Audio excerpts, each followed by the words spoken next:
وحده والصلاة والسلام على من لا نبي بعده سيدنا محمد بن عبد الله وعلى آله وصحبه أجمعين. أستغفر الله العظيم الذي لا إله إلا هو الحي القيوم وأتوب إليه.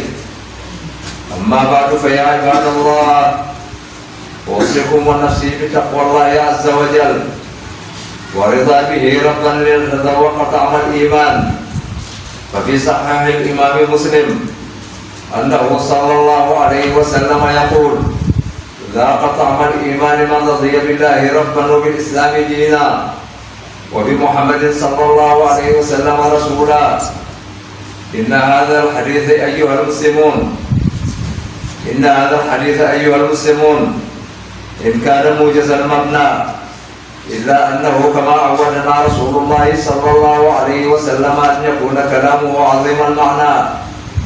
لقد كان أهل الجاهلية يعتقدون أن الله موجود، وفي قناعة أنفسهم يعلمون صدق الرسول وأمانته، إلا أن الرضا لم يكن له مكان في قلوبهم، فكان الجحود وكانت الكبرياء. قال سبحانه وتعالى: وجحدوا بها واستيقنتها أنفسهم ظلما وعلوا. إن رضا بالله ربا هو الإيمان المطلق بربوبية الله واليقين بإفعال سلطانه وهيمنته وحكمه، وأنه لا سلطان إلا لله.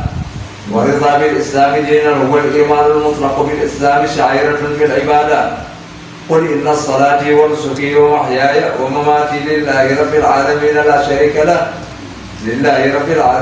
شريك له وبذلك أمرت وأنا أول المسلمين. أقول قولي هذا وأستغفر الله لي ولكم إنه هو الغفور الرحيم.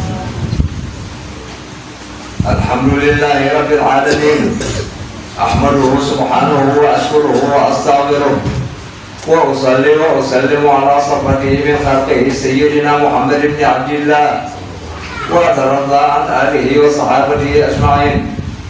عباد الله، يقول جلت قدرته: فلا وربك لا يؤمنون حتى يحكموك فيما شجر بينهم ثم لا يجدوا في أنفسهم حرجا